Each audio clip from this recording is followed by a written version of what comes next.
Hey, welcome to the New Home Insights podcast by John Burns Real Estate Consulting. I'm Dean Worley, your host. Each episode, we're going to bring you some of the best minds in the housing business talking about some fascinating topics or trend or innovation or issue, just like the one you're about to listen to. Enjoy.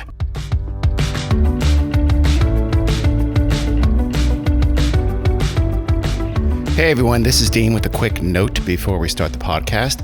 When we recorded this with Barry about a month before here in mid-May when it's being uploaded, mortgage rates were higher. They've since dipped below 3%. Just keep that in mind as you listen to this very insightful podcast with Barry Habib. Thanks.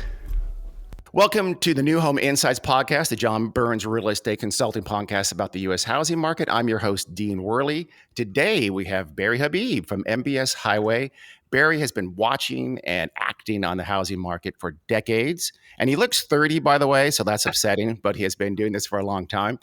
He's written a best-selling book, and he's been all the major business media, including the monthly mortgage report on the Squawk Box on CNBC for 13 years. That was on for quite a while.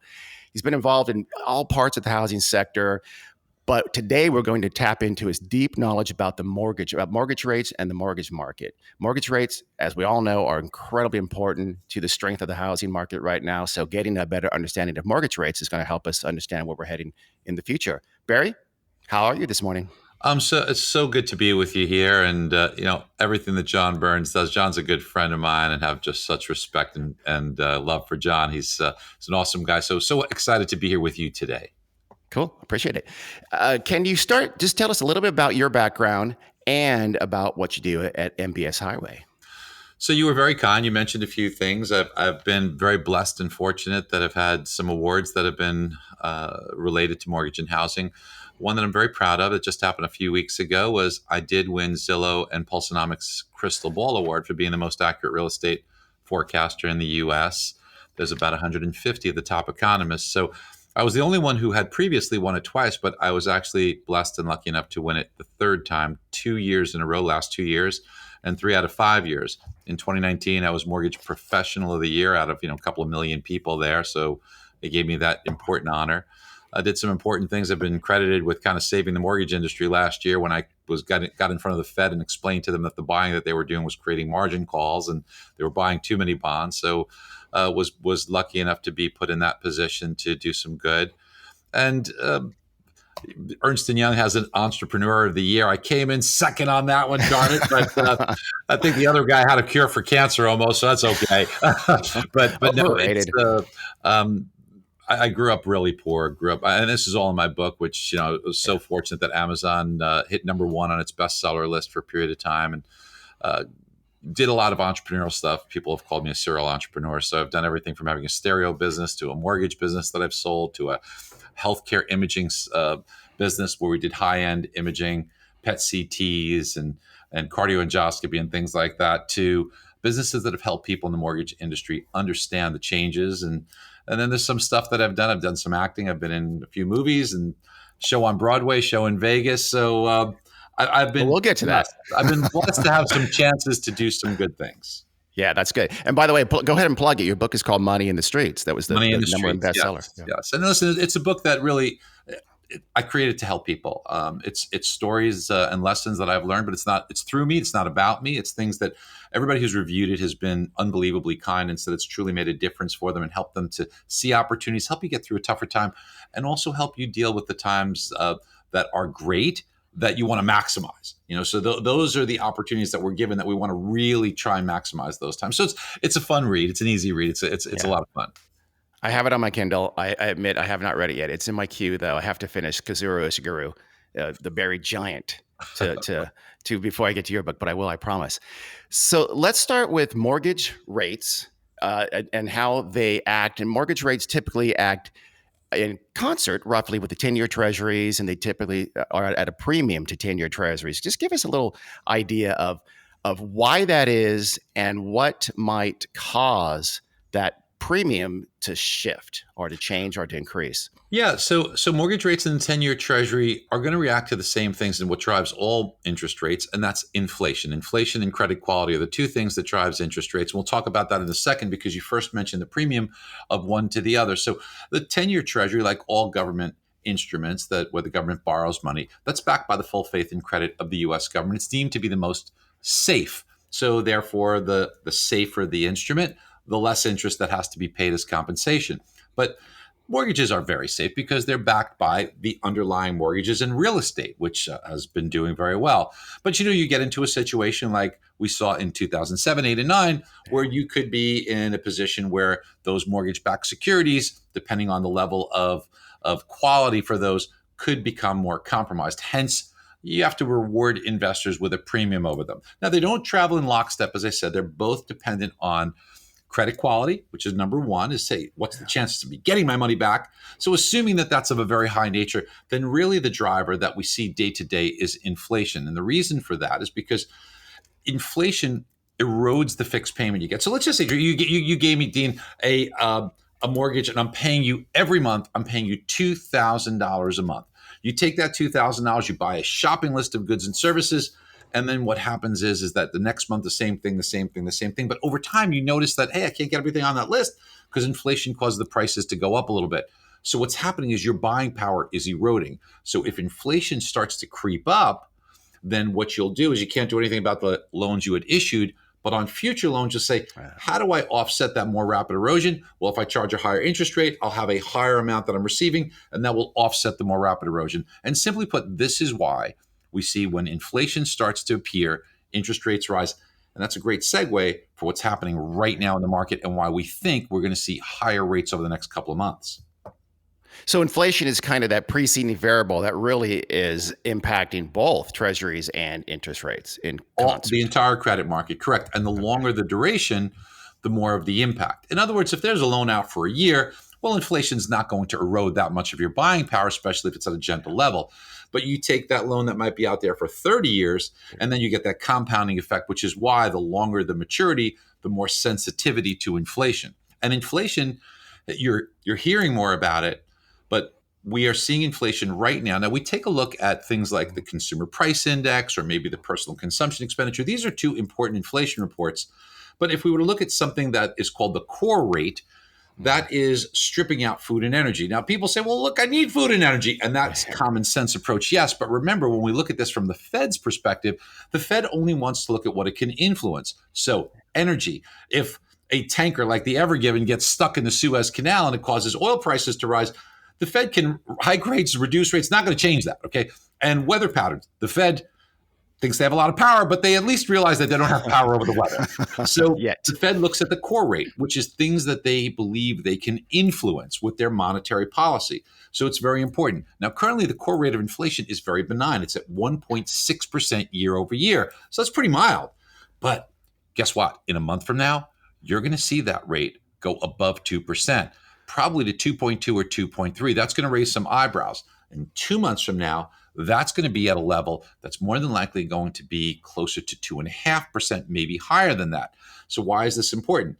Because if an investor is issuing a mortgage today, and let's pick a rate that's approximate of where the market is, about 3.25%, well, with 1.6% inflation, okay, I'm not going to offer 3.25% with 2.6% inflation. So some of the rise has already been baked in to mortgage rates.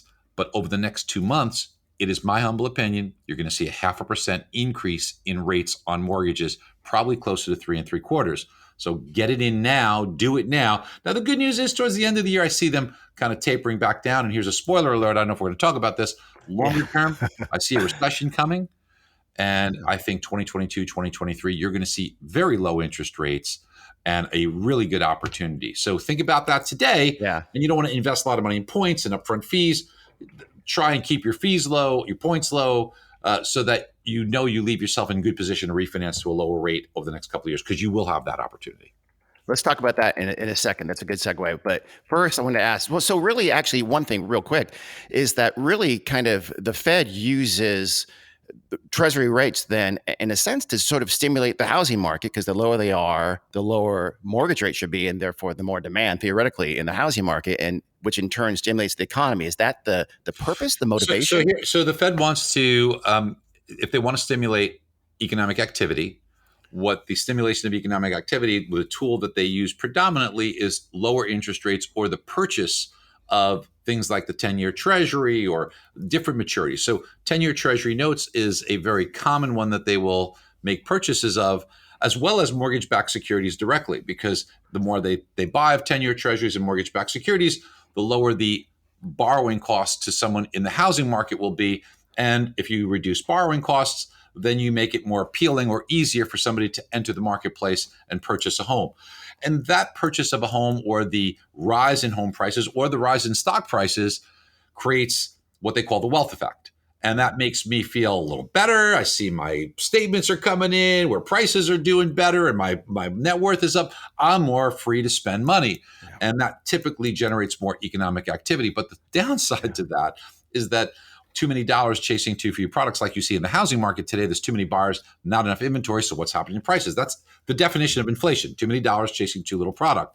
So we see home price inflation.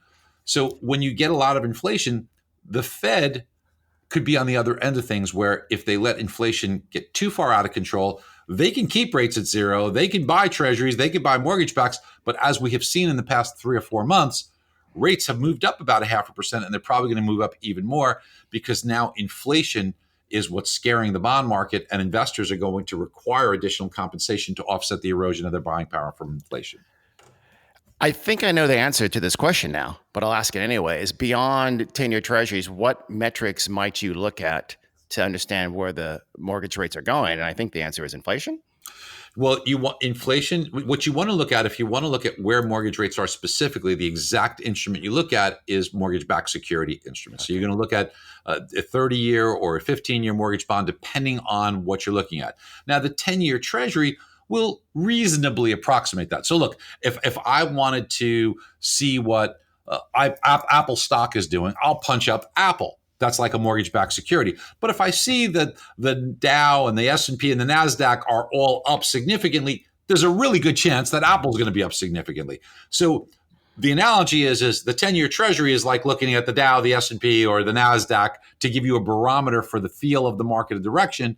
But if you really want to know specifically what the change is with regards to the individual security of mortgage rates, you're going to look at mortgage-backed securities for that to give you the definitive. And both of those, because they're both in the bond market, will be driven by inflation. And inflation driven by economic activity. The more dollars, the more economic activity, the more inflation, the higher rates will go.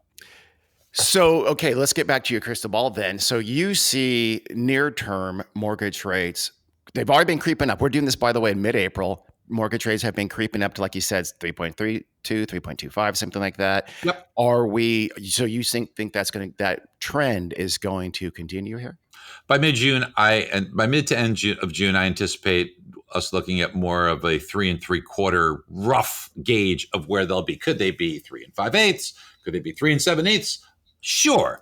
But they will be higher than where they are today. Put it that way. Whether it's a quarter or a half or 5/8 higher than where they are today, but they will be higher than where they are today, simply because the readings we're going to get on inflation will push those. Now, there could be some outside factors that occur that cause a change, but the overall direction should be over the next couple of months to see higher interest rates. But you mentioned some of that's baked in. So some of that, we've had some speculation on exactly that trend baking in this current rise in mortgage rates? Correct, which is why when we see, let's use round numbers here, when we see inflation go from 1.5% to 2.5%, that's a 1% rise in inflation. Why am I only anticipating a 0.5% rise in mortgage rates? Is because seeing into the future, people have already started to move mortgage rates higher because they thought inflation would start to increase. So we've got about a 0.5% already baked in advance. We're going to get another 0.5% over the next couple of months that will then be commensurate with a full 1% rise in inflation. Okay. Now, you said the R word a second ago, recession. Okay, so what's the timing? What's your sense of that, and why, and the timing for that? Listen, so timing is always hard, and the further out you go, the more other or outside influences or nuances come into play. So these things are always a bit tricky, but just logically speaking, the one concept that most people don't understand is they think that when we see stimulus, that's really good for generating economic activity. Yes, that is true in the very short run, but then over the long term, that debt causes a drag. Look, so in 2020, in March and April, we had the CARES Act 1 and 2, totaling $2.8 trillion. So by October, we already saw that wear off. GDP for the entire year of 2020 was 4.3%, but in the fourth quarter, after the effects of the stimulus and one-off, it was a meager 0.4% for those 3 months. So it was all front-loaded. Now, not coincidentally, between December of 2020 and March of 2021, we saw also $2.8 trillion in stimulus. So here we're seeing inflation pressure, we're seeing economic activity, we're seeing all this stuff. But it's my opinion that by the fourth quarter, we will be seeing the effects of this wear off. And that's a very simple concept if we look at an analogy. So let's just say a family wants to go out and buy a car. Now, when we were kids, we used to save up money, put it in a piggy bank, break the piggy bank, right? And then, but we don't do that anymore. What do we want now as adults? The older we get, the more instant gratification we need, right? So I don't want to wait for that car and save up for it. I want it and I want it now. So I'm going to use debt to take a future purchase and move it to today. So I can have that purchase today, which is great. I have to borrow and use debt for it. So what happens is now that I've created this economic activity, the manufacturer, the dealer, the salesperson, they all make money, they spend it, it creates a little flurry for a short period of time. It's very ephemeral. So as it wears off, what is left? What is left is that same family now has $1,000 a month less every single month for the next 5 years. So it drags on economic activity. And it's the same with governments.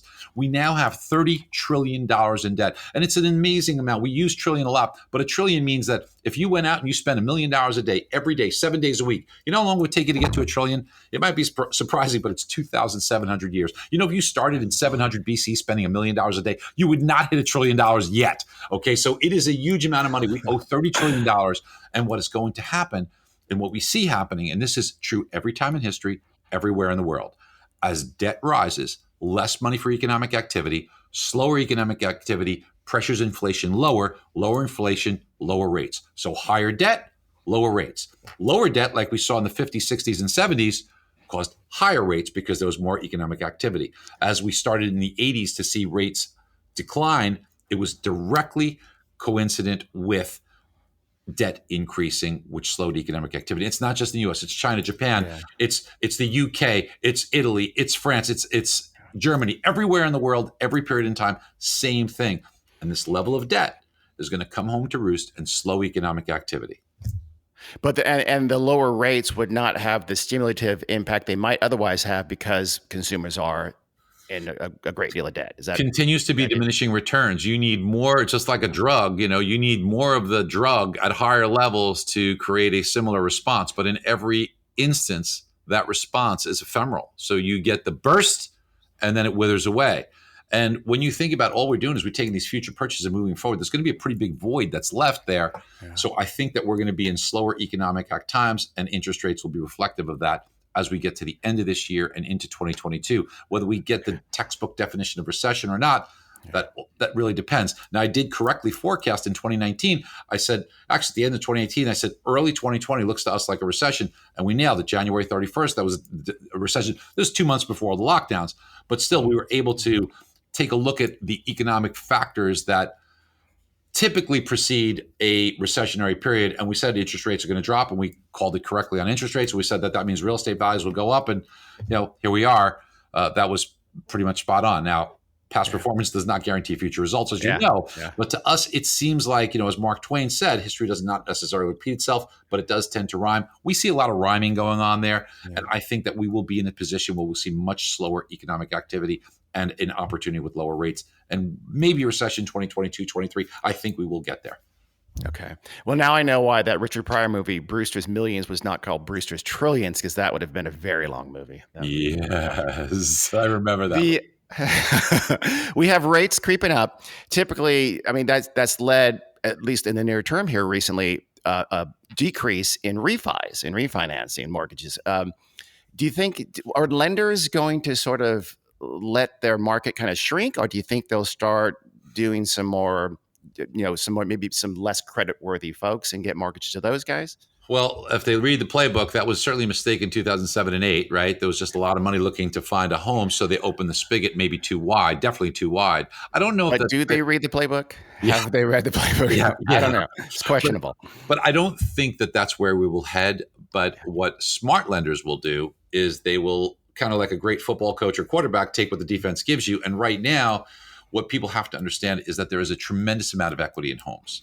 And there's also, coincident with that, a huge amount of debt, amongst the highest amount of personal debt that people have ever had.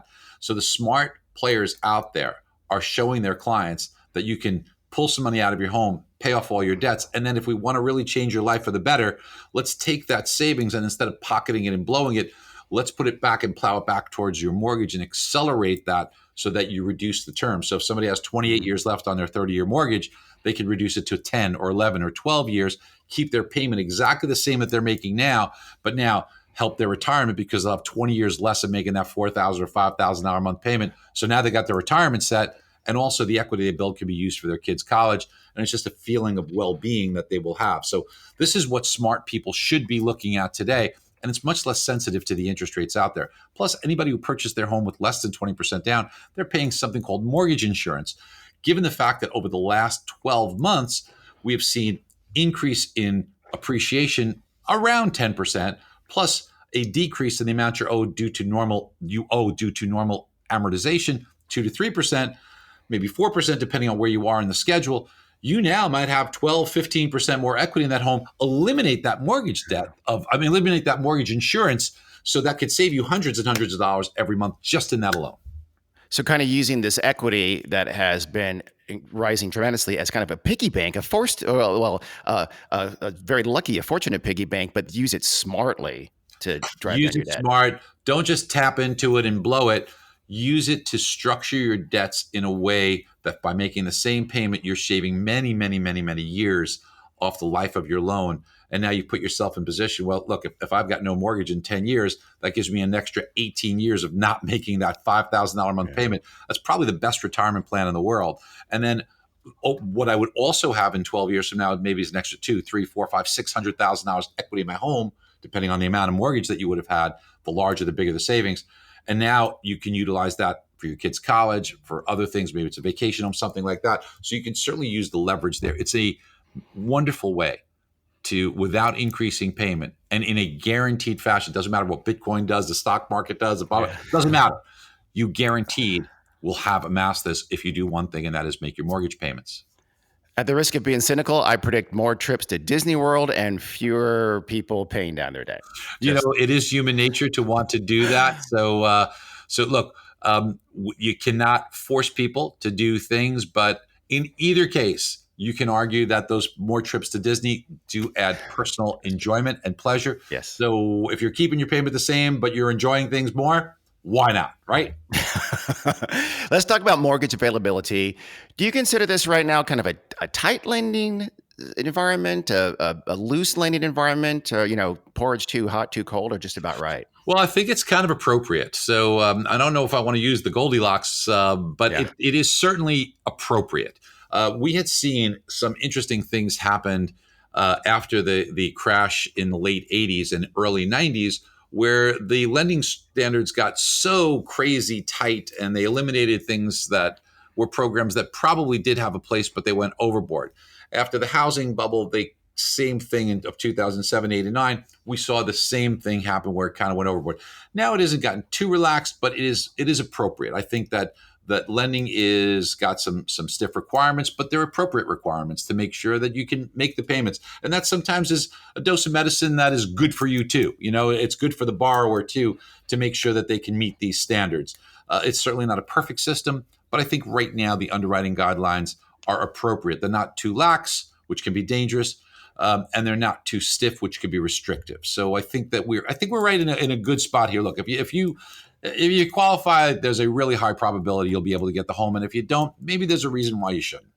Yeah. Okay. So since you are the best forecaster out there, what's your crystal ball for mortgage availability? Will that trend to be a little looser? I think that you might see around the fringes, around the margin, a little bit more relaxation, but I don't believe that they're going to be going overboard. But I do think that home prices are going to continue to go up. By the way, I know we haven't gotten there, but you're going to see inventory levels remain low. The amount of people coming into the market is going to increase, but you're going to see a continued level of significant appreciation in home values. How about, are you seeing any kind of those more exotic loans creep into the market like we had in 2004 and 5? Well, those fog up a mirror type of loans, they certainly. I mean, look, a 580 FICO score, which is not good, right? So you could get a 580 FICO score without verifying income, without verifying assets, and zero down. Hey, what could go wrong with that loan, right? I mean, that was kind of crazy. It didn't make sense. But I believe that we may see maybe some relaxation in the credit score required, but they'll probably need some compensating factors. So the spigot will open a little bit, but it will not be without some good contemplation as to why we should be doing that.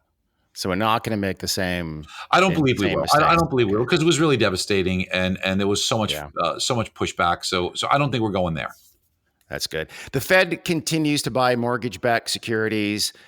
Give us a little primer on why they do that, and will they ever stop, or maybe more likely, will they ever be able to stop? We had the taper tantrum when the Fed tried to stop this a few years ago, and the Fed said, "Okay, well, we're at $4.5 trillion on our balance sheet." They took it down to about $3.8 trillion.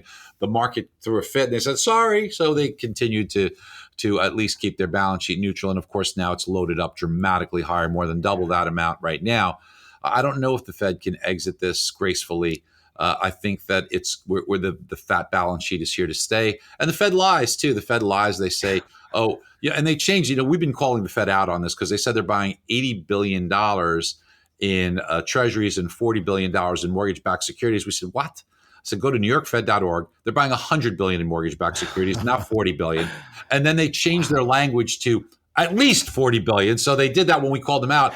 But now they've made it much more clandestine. So here you've got this supposedly transparent Fed, except when it comes to telling you honestly how much they're buying in mortgage bonds and treasuries, because it would make it choke to see how much they're buying. But they are buying much more than they're admitting to publicly. And now they've changed their verbiage to, at least that amount. Now, your question was, why are they doing this? Well, they want to try and keep rates at lower levels because they know that the recovery is fragile. And if we do see a significant rise in rates and borrowing costs, it would really put a screeching halt to economic activity. So they're trying to do their best here by continuing to get economic activity without pushing inflation button too much and without tapering back too much, so that we see a deep reduction in the economy and a relapse to quickly go into recession. Now, there is something that they're doing, YCC, it's called yield curve control, and that's buying an amount of treasuries to keep yields within a certain range. So if they go up, they'll just buy more. If they go down, they'll buy less. So they're trying to, without admitting to doing so, use something called yield curve control. And to some extent, they're doing this, and they're keeping rates at a pretty low level. The 10-year Treasury has moved up. Back in November it was 0.84, and now it's pretty much double that right now. So it has moved up a lot. Predominantly when Janet Yellen was the one that was named to be. She wasn't appointed yet, but just on naming her, because she strikes fear in the hearts of those who care about longer term and inflation and being responsible. She was a horrible Fed chair. And as Treasury Secretary, she's shown a lot of that irresponsibility publicly. Let's not worry about the future. Let's just go big. If I had a teenager that spoke like that, I'd sit them down and say, look, you have to worry about the future. You have to be responsible. But here's our Treasury Secretary who's, just off willy-nilly.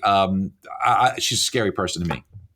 But isn't it fair to say that a lot of the people who are calling for the Fed to kind of extricate themselves from this don't want the economic consequences if they did that act? Of course. Yeah. The Fed has painted themselves in a really tough corner, and it's a really tough position to be in here. I think it's very uncomfortable. And who wants to, now, Jay Powell's going to be his last year. Probably Lael Brainerd will be the Fed chair next year. And he's going to hand over some tough reins. And he's not going to start pulling back the reins, because does he want to go down in the history books as, we had an economic recovery until Jay Powell, as Fed chair, caused the Fed to tighten too quickly, to taper too quickly, and then we immediately went into another recession. He's not going to want that on his resume and in the history books. So he is going to keep status quo for the rest of this year, hand it over to Brainerd, and say, good luck. And she's not going to have good luck, because there are no good answers here. But wasn't Paul Volcker's reputation eventually kind of resurrected 20 years later? After he died, sure, people realized that what he did was in 1982, when he took interest rates up dramatically and caused a lot of pain. He was like the parent saying, hey, guess what? No more candy. Now we're going to be on a diet of vegetables. And it sucked. Everybody hated it, but it was exactly what we needed. And it was the right medicine. We haven't had anybody like that since then. Yeah. So, I forgot he died first before his reputation was kind of. Yeah. I mean, a terrific Fed chair, actually. Yeah. More generally, do you see any mortgage policies from the new administration that you like, hate, or anticipate, and what kind of reaction they'll have? Let's all pray that this bonehead move to give first time home buyers a $15,000 tax credit doesn't come to be, because this is just insane, idiotic. It's horrifying. We saw this exact same movie in 2009 and 2010 when it was an $8,000 tax credit, and all it did was take future purchases, accelerate them. In April of 2010, when it expired, what you had is an enormous void, and so it created a big calamity. People paying over asking price, appraisal problems, prices got jacked up. And then the day afterwards, the $8,000 that you thought you were getting in a tax credit as a benefit, you wound up losing more than that in the value of the home as the homes plummeted, and all the problems that you had getting in there. And then the housing market really suffered. Now it would be so much worse, because with $15,000, yes, the number's pretty much double. But back then, we were trying to generate buyers. We have an overabundance of buyers. This is not where this should be applied. My idea will say, look, you want to do something. Ronald Reagan said, some of the scariest words is, I'm from the government, I'm here to help. So if you do want to do some help, don't get more buyers, because there's too many of them already. And there's going to be more each year for the next 5 years, because birth rates from 33 years ago, when you look at the demographics, something nobody does, shows that births increased in a huge spike. So over the next 3 or 4 years, you're going to get a real rush of 33-year-olds. That's the median age of a first-time home buyer. So you're going to have more than enough people wanting to buy. The problem is you don't have enough inventory. Where's inventory created from? Builders. And builders don't want to build on the low end, because lumber costs are making it $25,000 more, margin is less, and restrictions on regulation and land make it very difficult. So if you said to a builder, hey, builder, if you produce a home that's less than 80% or 75% of the median home price in the zip code, we will give you a subsidy to help give you an incentive to generate the inventory that we need. But nobody thinks of that. But that would be a good idea. Yeah. Now I know I have to plug John, because John Burns and Chris Porter, our demographer, did write Big Shifts Ahead, which is a book about demographics and how they impact the housing market. So there is one book like that. And John is brilliant. John is brilliant. More generally, any other concerns you see ahead, policy wise? Anything that makes you worry besides the $15,000 credit? We know there's a lot of talk about tax increases, and I just think you need to tread lightly there.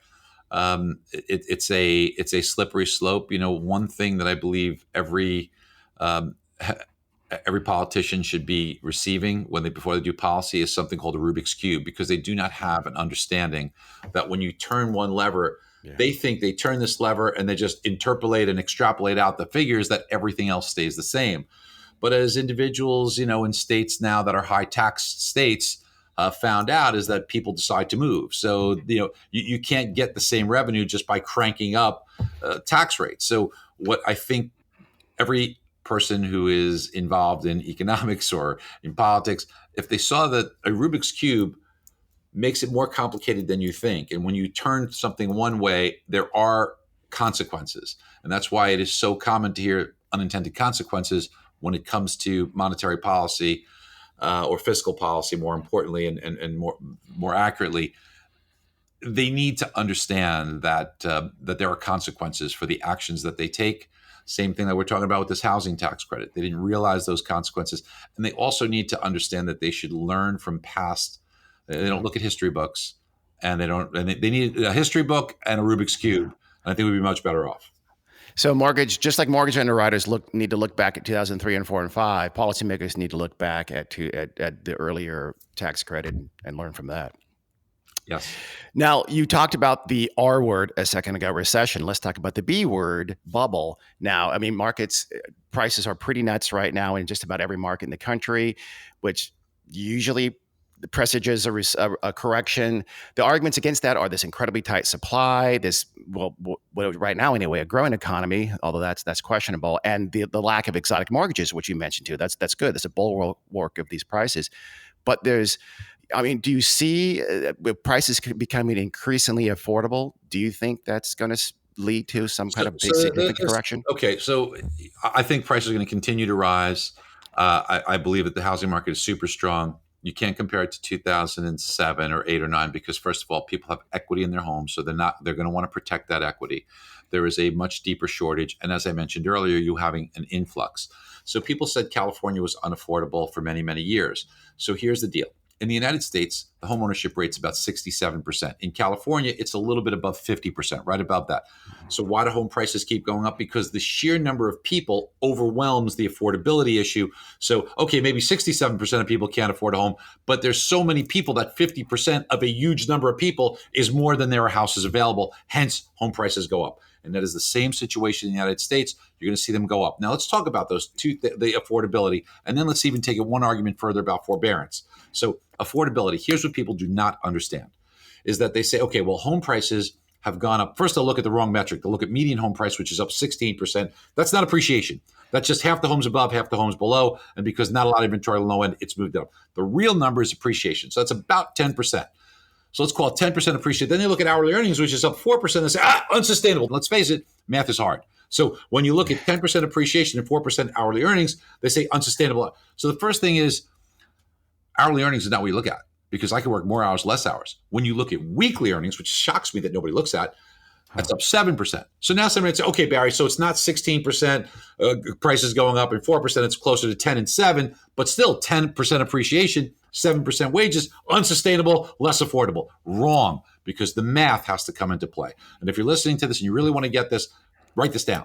So if a year ago, your monthly payment for principal and interest only was $1,000 a month, your corresponding income to that would have been somewhere in the neighborhood of $5,000 a month. That's just the way the ratios tend to work out for just principal and interest, not taxes and insurance. So $1,000 a month was the payment, and a year ago, your income was $5,000 a month. Now, interest rates have stayed about the same. They're about an eighth cheaper this year than they were at this time last year, but let's just say about the same.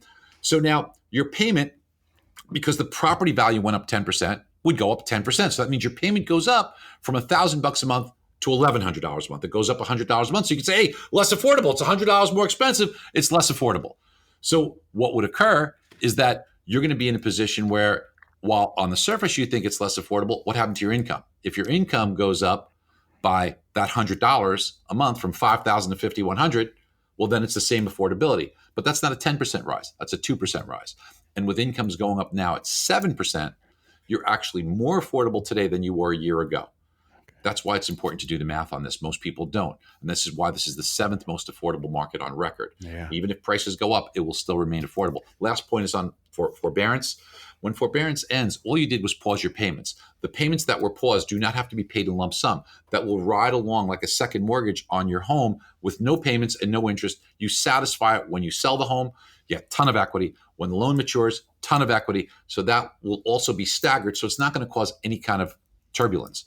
Now, you do have to resume making payments, which means you hopefully have a stream of income. Now, you were qualified before. You should be qualified today. A lot of people did forbearance that didn't need it. They didn't lose their job or anything. They just gamed the system. They'll be fine. Most people got their jobs back. They'll be fine. For those few individuals that have forbearance and now are not working and are still in this troubled position, obviously we feel for them. But the good news, the silver lining is they're going to want to protect the equity that they have in the home. So they might use some other resources to pay it. Or if they have no other resources, if they sell their home, they'll probably make a handsome profit. They'll probably sell it very, very quickly.